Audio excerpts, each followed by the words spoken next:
18 oras na po ang itinatagal ng traslasyon ng Poong Jesus Nazareno na nag-umpisa mag-aalas 5 kaninang umaga. Kamustahin po natin ang latest na sitwasyon sa Minor Basilica and National Shrine of Jesus Nazareno. Saksi live si Darlene Kai. Tony, punong-puno ng deboto yung palibot ng simbahan, pati na rin yung rutang daraanan ng Andas, kaya kanya-kanyang diskarte yung mga grupo ng mga deboto para masilayan ang puon.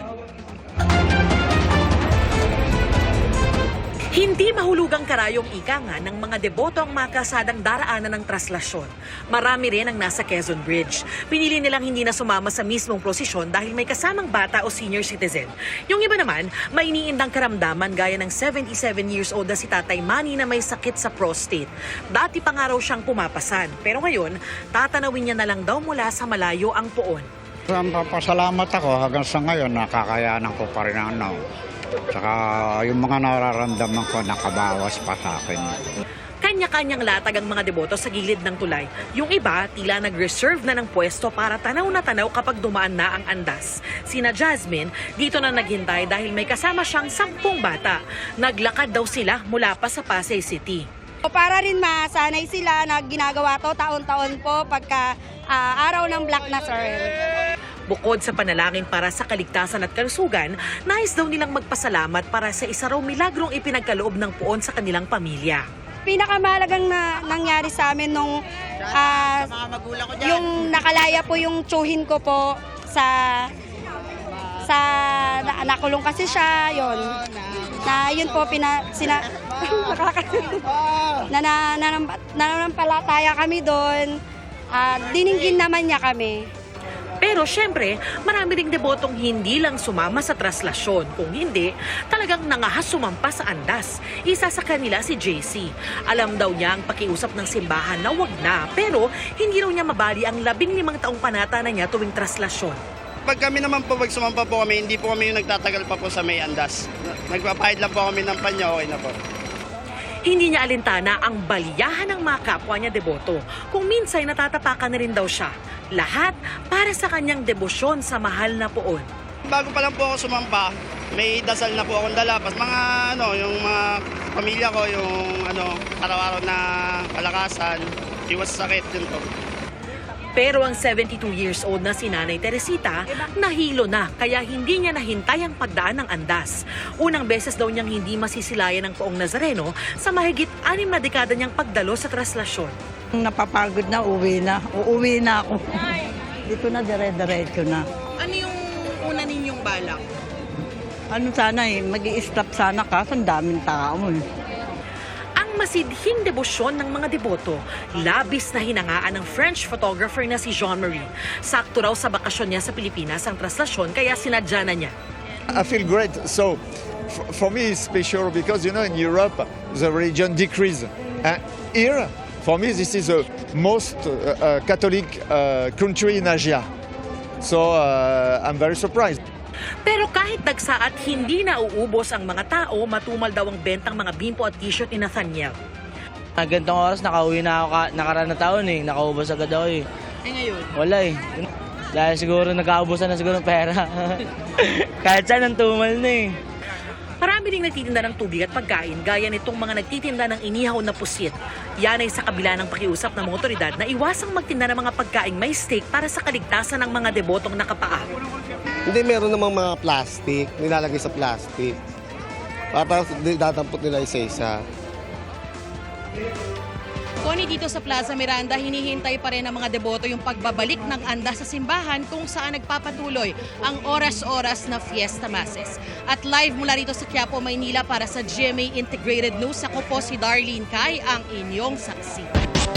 Gaya sa mga nakaraang taon, milyong-milyong masidhing namamanata ang nakiisa sa prosesyon. Pero sa gitna po niyan, may mga kinailangan ng atensyong medikal at may mga sumiklab na kaguluhan. Saksi si Rafi Tima. Viva po ang Jesus Nazareno! Viva! Palakpakan natin ang pahala sa inyo. Ang pista ng Poong Jesus Nazareno nagsimula sa Misa Mayor sa Quirino Grandstand. Sumentro ang mensahe ni Manila Archbishop Jose Cardinal Advincula sa pagsasabuhay ng mga utos ni Jesus. Siya ang sundin natin. Ang mga utos niya ang isabuhay natin, ang mga aral niya, ang isa puso natin, ang halimbawa niya, ang tularan natin.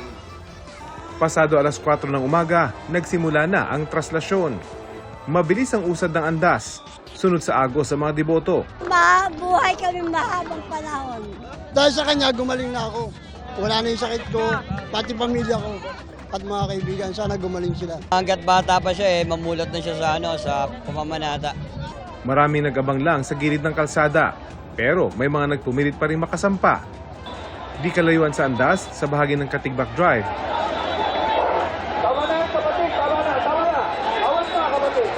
Nauwi sa rambol ang pagtatagpo ng dalawang grupo ng deboto na gustong makahawak sa tali ng andas. Maya-maya, isang lalaki ang binitbit papasok sa NPD Station 5. May dugo sa ilong at kamay at sira ang sandong suot matapos makuyog.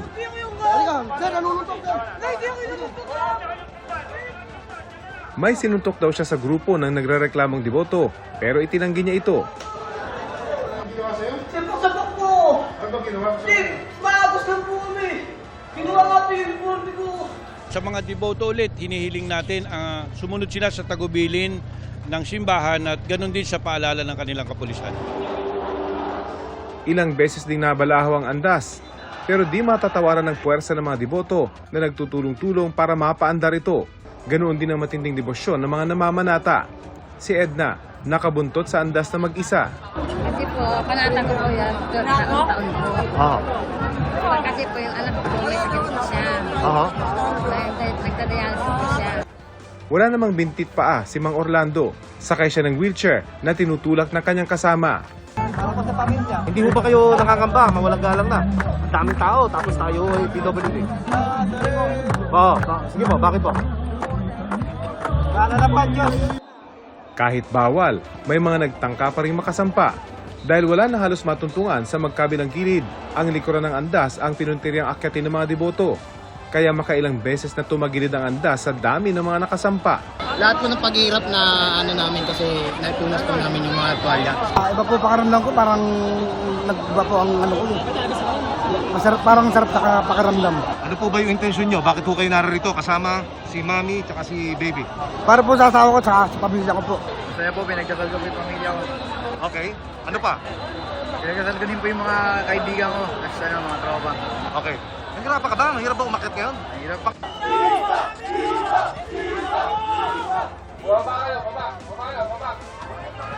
Pagdating sa Ayala Bridge, nagkatensyon nang magpumilit tumawid ang mga deboto. Nabuwag nila ang barikada ng mga pulis. Respeto namin sila kaso panata talaga namin sila. Ang tulakan na uwi sa sakitan.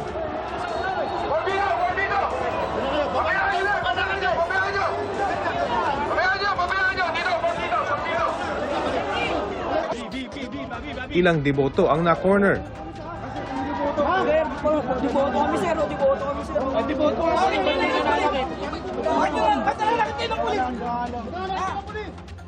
Isang pulis ang nasaktan sa gitna ng gitgitan.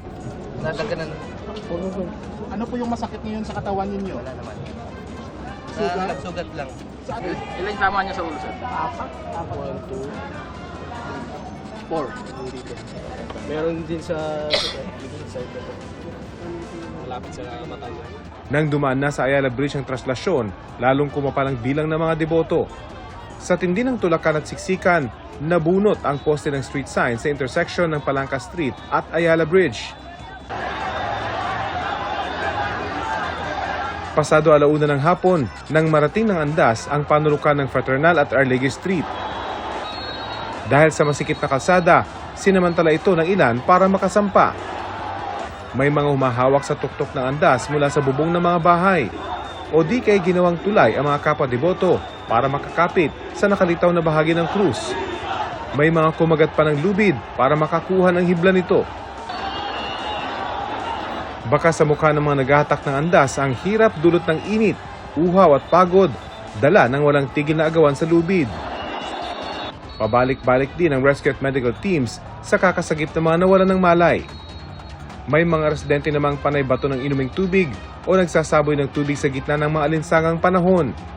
Inabot ng halos 2 oras bago makabalik ng Arlegui ang andas kung saan bigla itong tumigil. Tumagilid kasi ito ng tamaan ng bangketa at isang signpost. Mga 2 minuto din itong naantala bago tuluyang itinulak at binuhat ng mga deboto. Ayon sa MPD, naputol din daw ang isa sa 2 tali ng andas sa dami ng humihilang deboto. Sabi ni MPD Chief Police Brigadier General Tomas Ibay, mas mabagal ang traslasyon ngayon. Bago mag-alas 6 ng gabi, nagsimula na ang tradisyonal na dungaw sa San Sebastian Church sa Plaza del Carmen. Ito ang pagtatagpo ng Poong Nazareno at ang Nuestra Señora del Carmen de San Sebastian. 1 oras ding nagtagal doon ang andas ng poon. Sa gitna ng masidhing debosyon sa halos buong araw na pamamanata, may mga hinimatay, nasaktan at kinailangan ng atensyong medikal.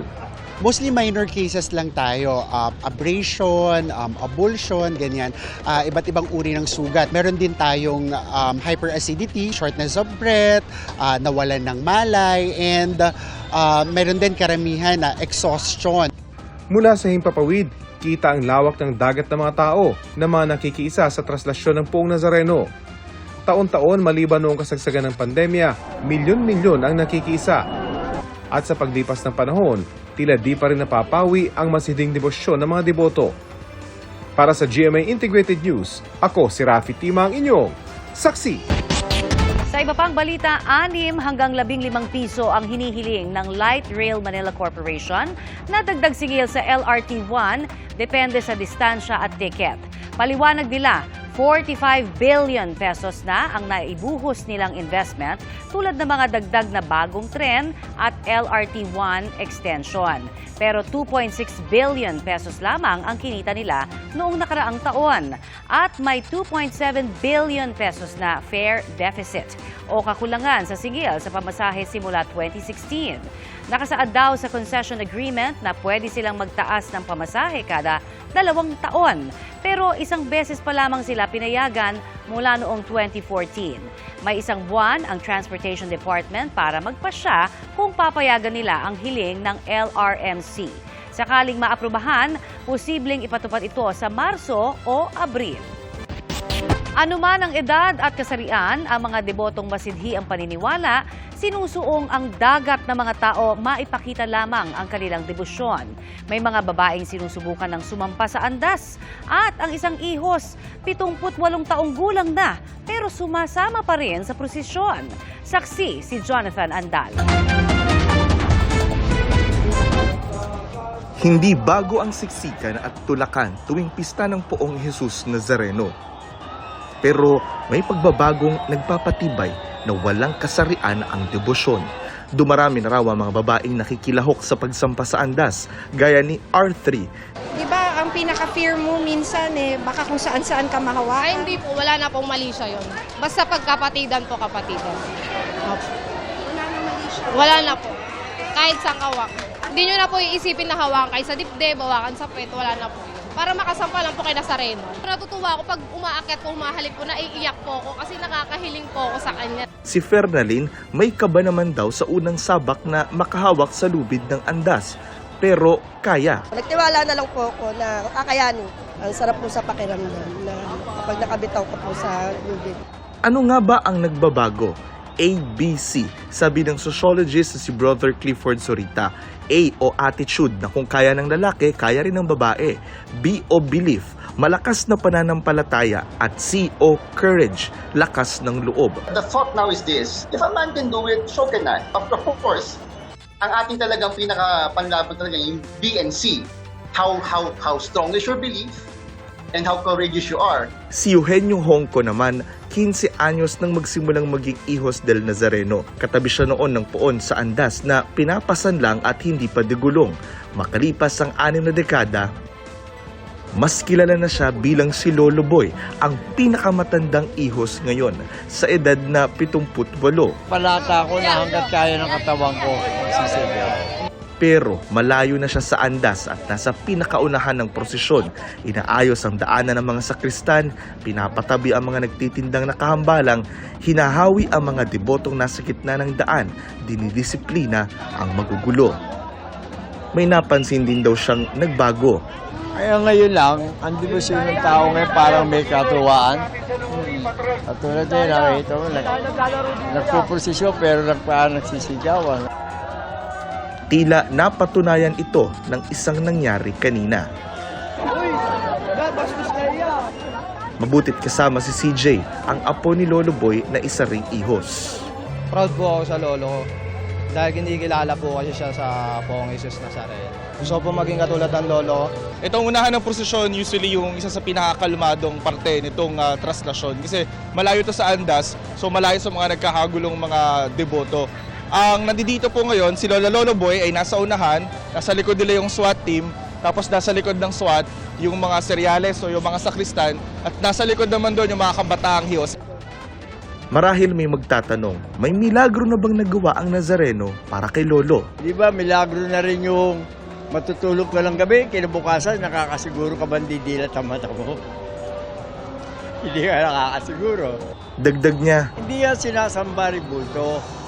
Pero yung ribulto niya, nagpapakilala minsan, andito sa lupa yan, nakasama ng tao.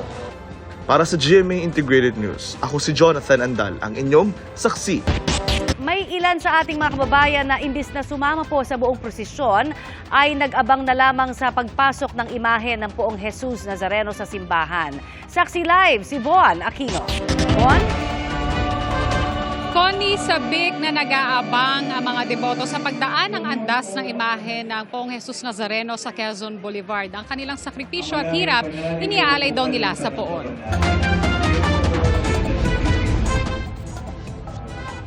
Habang papalapit sa Quiapo Church ang andas ng imahe ng Poong Jesus Nazareno, unti-unti ring naghigpit ang mga pulis. Nag-human barricade sila sa Plaza Miranda para harangan ang mga deboto na posibleng tumawid sa railings papasok sa plaza.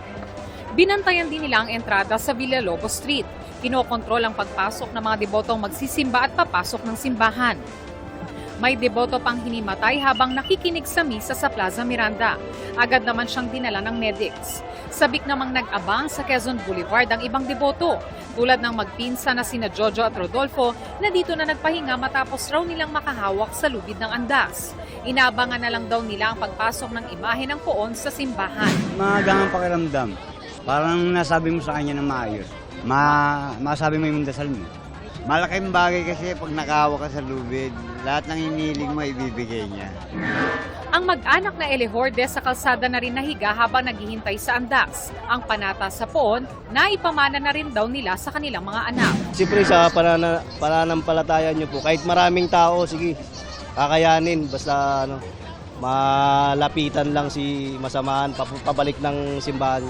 Sa daanan na rin sa labas ng establishmento malapit sa simbahan, naghapunan ng pamilya galado habang naghihintay. Ayos naman, kahit medyo masaya sama-sama. Samantala sa mensahe ni Pangulong Bongbong Marcos ngayong pista ng Nazareno, umaasa siyang magiging inspirasyon ito sa lahat na maging mabuti sa isa't isa at magtiwalang magiging mas maganda ang hinaharap.